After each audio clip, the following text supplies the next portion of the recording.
Morning बच्चों, आज हम कक्षा 7वीं विषय हिंदी में हम लोग क्या पढ़ रहे थे? पाठ 13 है ना। पाठ 13 में क्या दिया था? सुभाष चंद्र बोस का पत्र।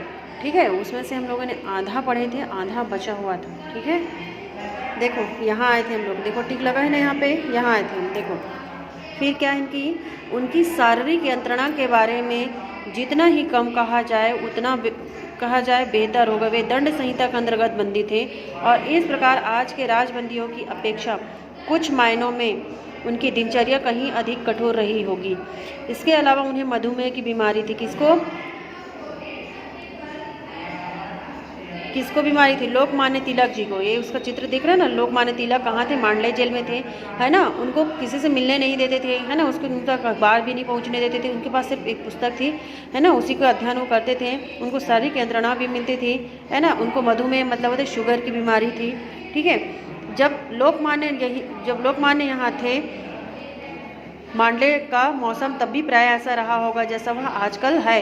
और अगर आज नौजवानों को शिकायत है कि वहाँ की जलवायु शिथिल कर देने वाली और मंदाग्नि तथा गाठिया, मतलब ठंड है ना, मंदाग्नि तथा गाठिया को जन्म देने वाली है और धीरे धीरे वह व्यक्ति की जीवन शक्ति को सोख लेती है, तो लोकमान्य ने जो वयोवृद्ध थे कितना कष्ट झेला होगा, है ना। वयोवृद्ध मतलब बूढ़े हो चुके थे, है ना, और कितना कष्ट उन्होंने झेला होगा बोल रहे थे। लेकिन इस कारागार की 4 दीवारियों में उन्होंने क्या यातनाएं सही, इसके विषय में लोगों को बहुत कम जानकारी है।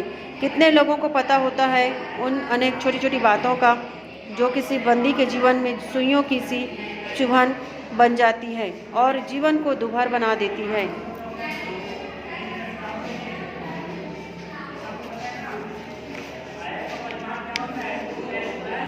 वे गीता की भावना में मग्न रहते थे और शायद इसलिए दुख और यंत्रणाओं से ऊपर रहते थे।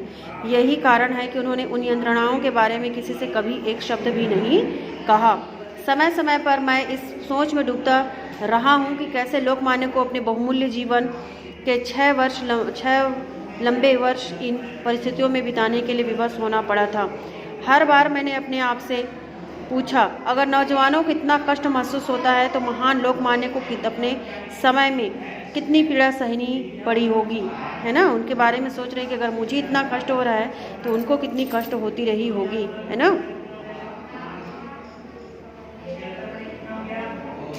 महान लोकमान्य को अपने समय में कितनी पीड़ा सहनी पड़ी होगी, जिसके विषय में अनेक देशवासियों को कुछ भी पता नहीं रहा होगा। यह विश्व भगवान की कृति है, लेकिन जेलें मानव के कृतित्व की निशानी है। उनकी अपनी एक अलग ही दुनिया है और सभ्य समाज ने जिन विचारों और संस्कारों को प्रतिबद्ध होकर स्वीकार किया वे जेलों में लागू नहीं होते।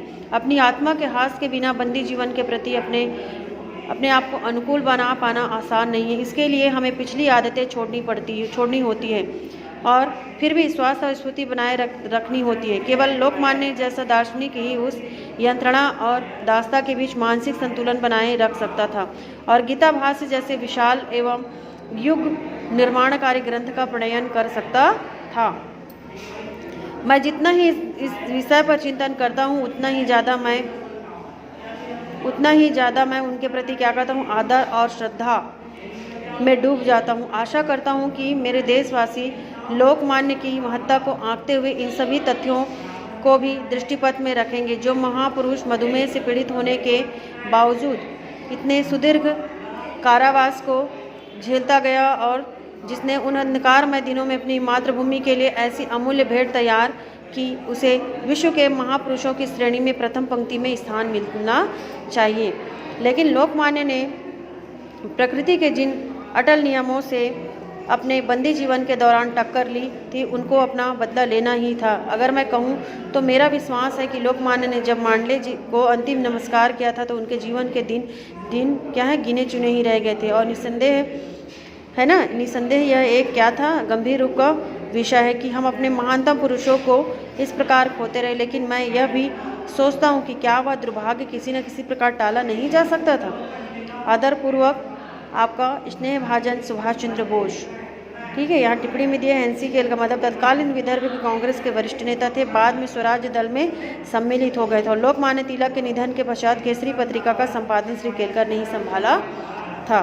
शंकर और रामानुज कौन थे? तो शंकराचार्य और रामानुज भारत के प्रसिद्ध क्या थे? दार्शनिक थे। इन्होंने अपने अपने ग्रंथों में ब्रह्म, जगत, जीव आदि दार्शनिक तत्वों पर अपने अपने विचार जो है वो स्पष्ट प्रकट किए हैं और वेदों का भाष्य क्या है यहाँ पे उन्होंने लिखा है। ठीक है, ये पार्ट जो है वो कंप्लीट हो गया।